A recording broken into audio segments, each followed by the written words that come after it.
working to connect a region of over 600 million bridges between our lands.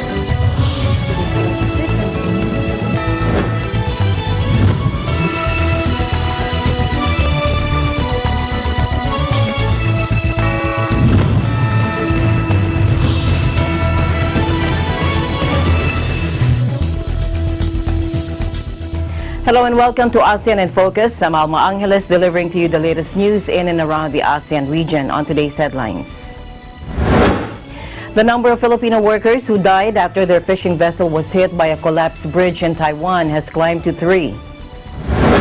Ties between the Philippines and Russia are expected to be even closer following President Duterte's trip to Moscow and Sochi this week. 2 programs of Eagle Broadcasting Corporation's Net 25 Kids, Word Hub, and Kid Cuento won at the Cine Bata Video Festival 2019 Awards in Manila.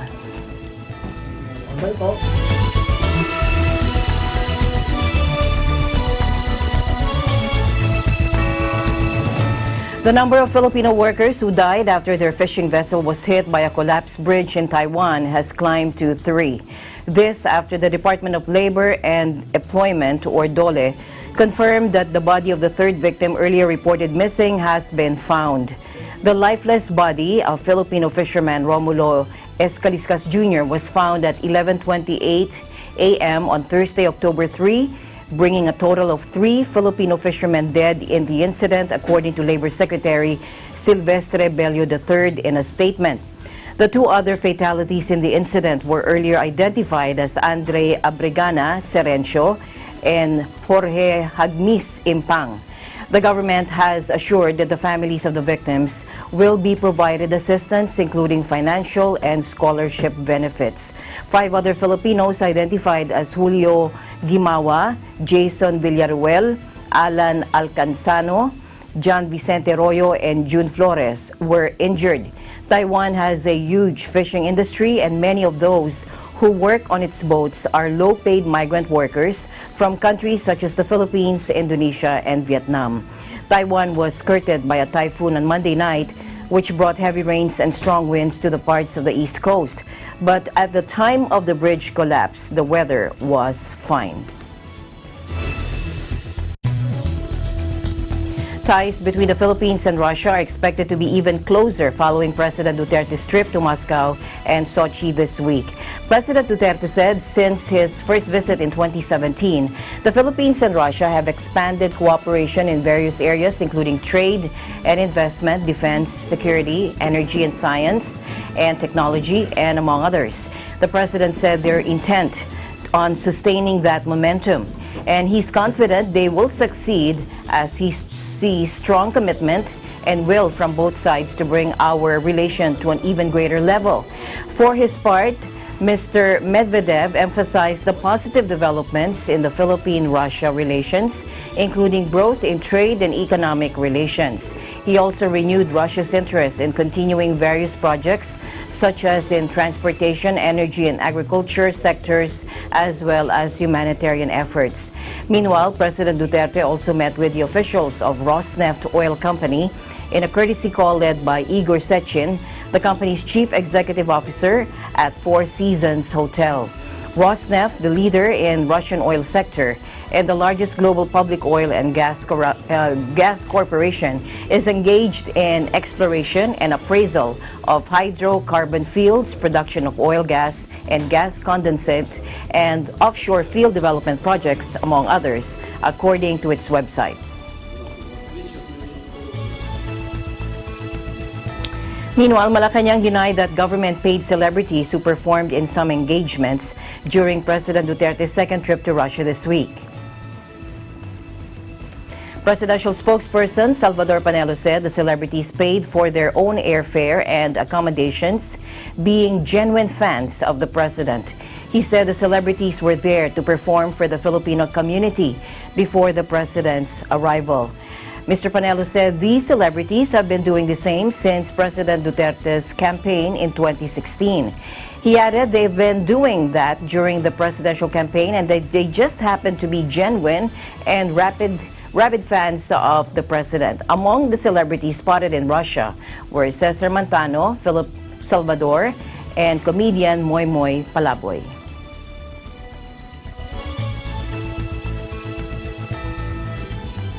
In other news, Senator Riza Ontiveros called for the cancellation of the medical license of New Bilibid Prison Hospital Medical Officer Orsicio Cenas due to unprofessional and unethical conduct for his involvement in the multi-million peso hospital pass for sale payoff scam. During the Senate Blue Ribbon Committee hearing, Ontiveros cited an executive session report made public that for a sum of money, Cenas would give inmates hospital passes that granted extended stay and which allowed convicted drug lords to continue their illegal drug transactions. She also said the hospital staycation scam is a huge embarrassment, folly, and disrespect to our correctional system. She added, quote, "The justice system has enough problems, and this drags the system down even further." She also said the Philippine correctional system has the highest congestion rate in the world at 605%, far exceeding second place Haiti, which has a rate of 320%. She also cited a report from the Philippine Center for Investigative Journalism, or PCIJ, showing that at the Quezon City male jail dorm alone, as many as 3 to 5 inmates die every month from treatable conditions due to overcrowding and severe lack of medical care. She said, quote, "A hospital is not a vacation house for convicted drug lords and other unrepentant criminals. While these drug lords enjoy perks and preferential treatment, other inmates die from a lack of medical care which could otherwise be given to them. Instead of making our correctional facilities places for reforming convicts, this system has now turned on its head to satisfy shameless greed." Dahil po sa isang panahon na maraming nagkakasakit, inaagawan pa ng mga drug lords ng serbisyong medikal ang mas karapat-dapat na pasyente. Salamat, Mr. Chair. To Indonesia now, where more than 500 people were arrested after clashes in the capital amid nationwide protests against a raft of divisive reforms. Protests were heated in Jakarta as demonstrators clashed with law enforcement over a new law that protesters claim will hamper the country's anti-corruption agency, the Corruption Eradication Commission, or KPK. Take a look. The changes to the KPK will reportedly reduce the Commission's independent status and see it conduct some of its responsibilities under a supervisory board. Opponents to the changes say this would reduce the authority of the body to tackle corruption in the nation. The students are demanding President Widodo issue a regulation replacing the new law on the Corruption Commission, known by its Indonesian abbreviation KPK. Lawmakers frequently attack the Anti-Graft Commission and want to reduce its powers. President Widodo told reporters earlier the government would not forbid student demonstrations and called on protesters to avoid damaging public facilities.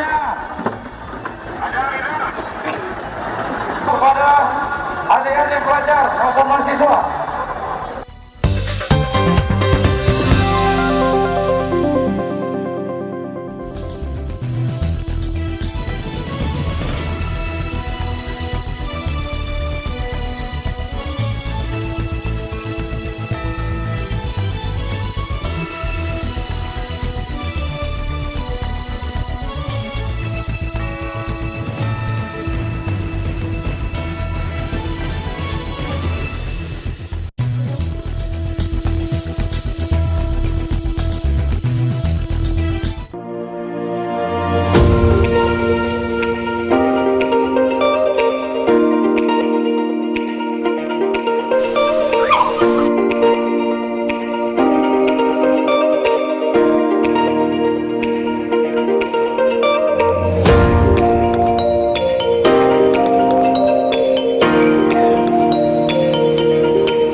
When visiting the Philippines, Manila or Quezon City is a popular destination.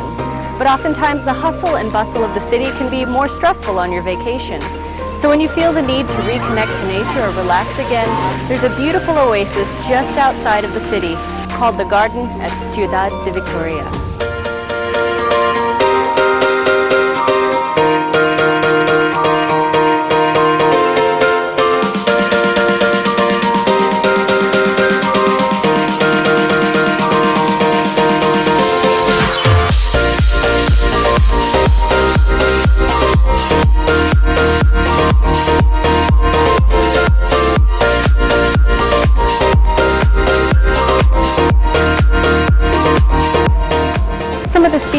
can see here include hydrangea, snapdragon, and stargazers. They're truly beautiful.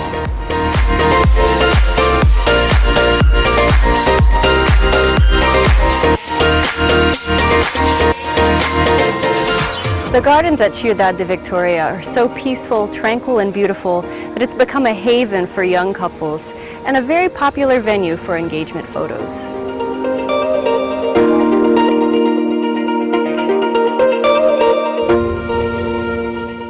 The next time you want an escape from the big city, the garden at Ciudad de Victoria is a wonderful place to visit.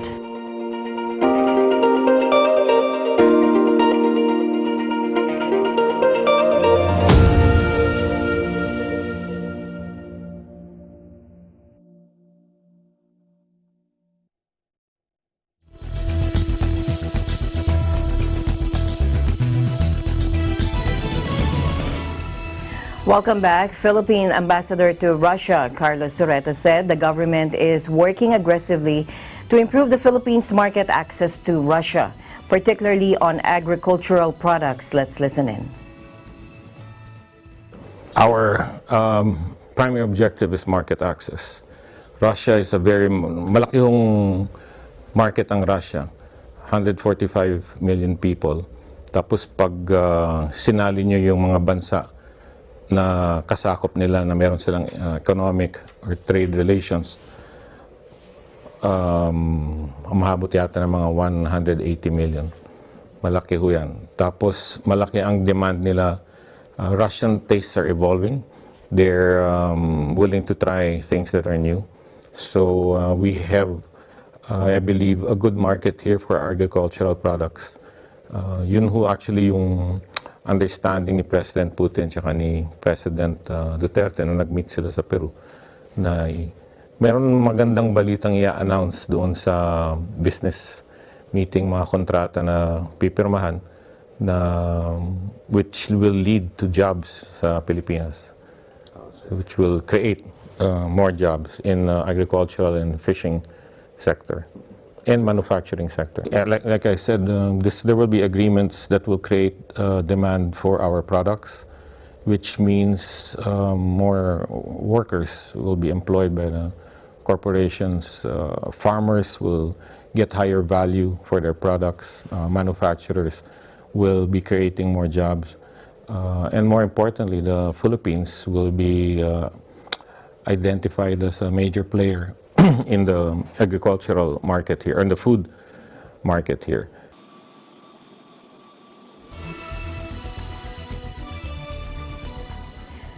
Laos Prime Minister Thongloun Sisoulith, his spouse, and a high-ranking delegation of the Lao government on October 3 wrapped up their official visit to Vietnam at the invitation of Vietnamese Prime Minister Nguyen Xuan Phuc. During the three-day trip, Nandan Online reported that Prime Minister Sisoulith held talks with his Vietnamese counterpart, Nguyen Xuan Phuc. He also paid a courtesy visit to Party General Secretary and President Nguyen Phu Trong and met with National Assembly Chairwoman Nguyen Thi Kim Thanh. The leaders of the two nations shared information about socio-economic development and deployment of external affairs in their respective countries in the recent past. They also discussed directions and measures, plus comprehensive cooperation between Vietnam and Laos in the coming time. The two sides affirmed to strengthen national defense and partnership both in bilateral frameworks as well as in regional and international forums. They also agreed to maintain the exchange of delegations and meetings at all levels and through different channels in a streamlined, effective, and practical manner, with a focus placed on sharing experience and seeking solutions to remove difficulties and obstacles and to effectively implement high-level agreements signed by the two sides.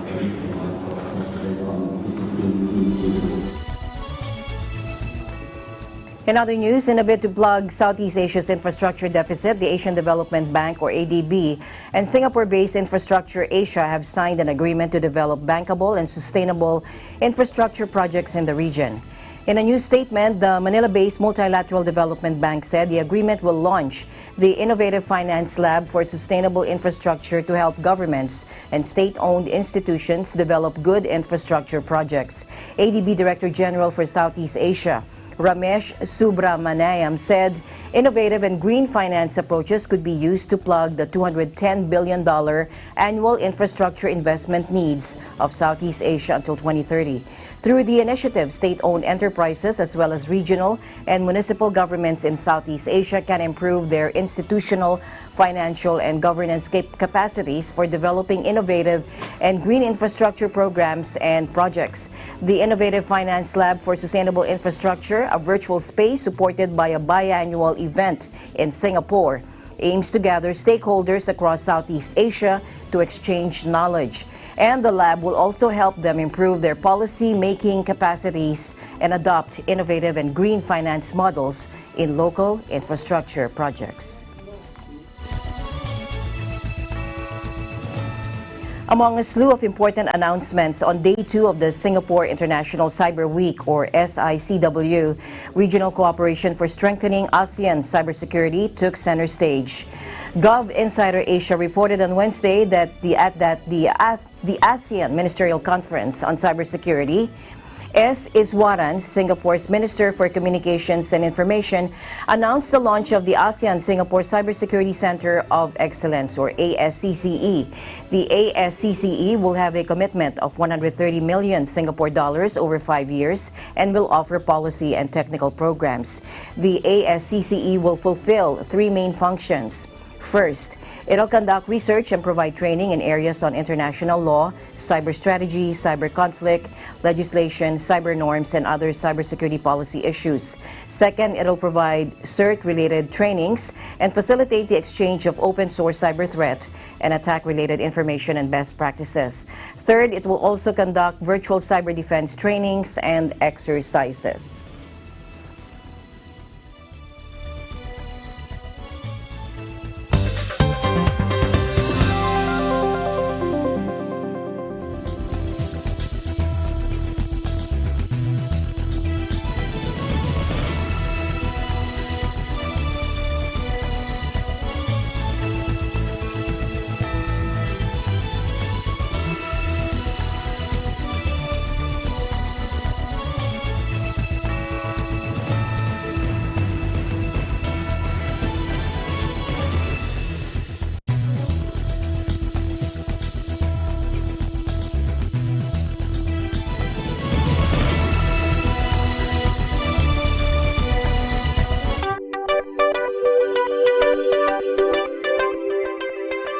Watch your favorite Net25 shows on OSN channel 725, same day as the Philippines.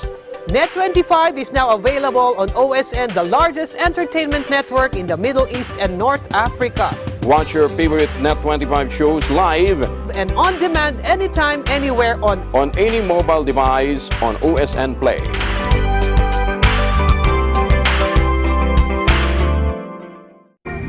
Hello everyone! I'm here in Cairo, Egypt at the famous pyramids of Giza. Stay tuned to watch Digital Net every Tuesday and Thursday at 7:30 p.m. Reporting from EBC Egypt Bureau, I'm Zara Angeles Valdez, and I am one with 25.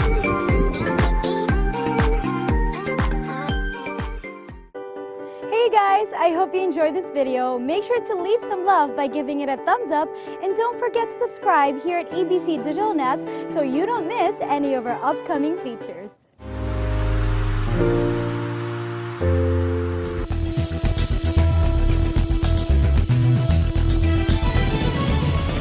Two shows of Eagle Broadcasting Corporation's Net25 Kids, Word Hub and Kid Cuento, won at the Cinebata Video Festival 2019 Awards on October 2 in Manila. Take a look.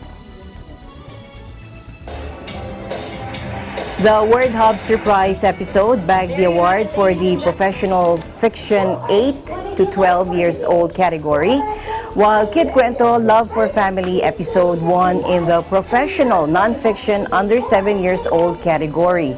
Now, these two winning episodes of EBC Net25 Kids will be the Philippines' official entries for their respective categories to the 3rd Southeast Asia Video Festival for Children. With their affiliation with Lismo Film Productions. What we like at Net25 Kids, what we want to promote is that we want to entertain the children, but not only entertain them, we entertain them through values. So you want to teach them good values so that as they grow up, as they watch their shows, our shows and grow up, they will also grow up with good values and grow up as good people. For the young kids right here, yung mga gumawa ng entries, napasok mo ng entries, kami talaga naniniwala kami with love. Hindi lang united in love just for this team alone. We do everything with love. Kasi lahat ng ginagawa namin, this is the whole Net25 Kids team. And then, what we usually do with our shows, we do it with passion, we do it with love. We're already 4 years old as Net25 Kids. When Elle came, sabi namin, lahat ng gagawin namin para talaga kay BPL. For the kids here, try to see inspiration in everything that you do. Everything that you see, everything that's around you, you can draw inspiration from it. Aside from these, 2 more entries of New Era University students who are members of the ABC Kids Club won in 2 other categories of Cinebata Awards this year. The entry, Kai the Panda by NEU students Micaela Dorothy Magdael and Christina Micaela Magdael was chosen as the winner in the Children Video Makers 16 to 17 years old category. Another entry, Mapuno by NEU students Ariel Dean Tionco and Charlotte Denise Pestillos was selected as the winner in the Children Video Makers 12 years old and under category for Cinebata 2019. Now both will also be entered as the Philippines' official entries to the 3rd Southeast Asia Video Festival for Children for the said categories. And playing up to 10 hours a day, 7 days a week, esports athletes are now training hard ahead of the 30th Southeast Asian Games in Manila later this year. Take a look. Esports use like almost the same amount of training and practicing. Like even I'm playing computer games whole day, I take like 10 hours and 12 hours per day to like practicing and playing. And our mentality, like it's like a real sport, $1,000 per month. Yeah, like, but if I'm playing with Korean teams, they give me like 3,000 up. Normally we let them skill play like a practice with the other competitor about 3 hours per day.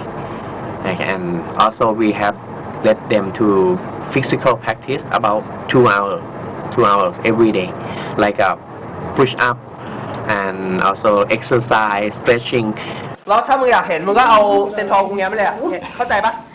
For many of them, the hardest part is building a national team at home. The lack of sponsors and official federation and disapproving elders make it challenging too.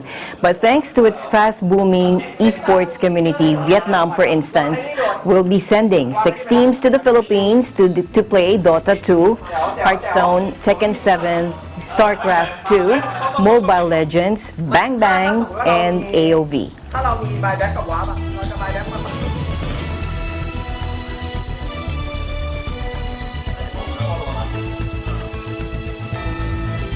All right, and that is the latest news in the Southeast Asian nation. Stay updated about the ASEAN region. I'm Alma Angeles, always one with 25.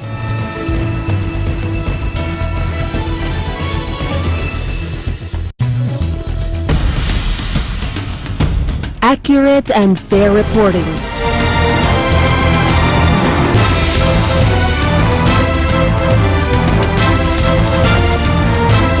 Not only from Batanes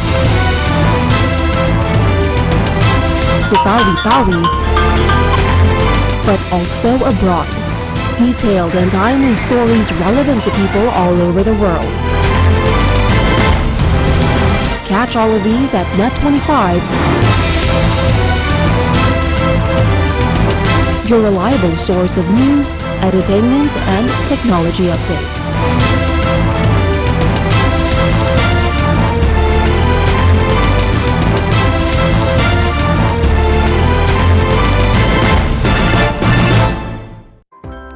Formerly known as Western Samoa, this country's official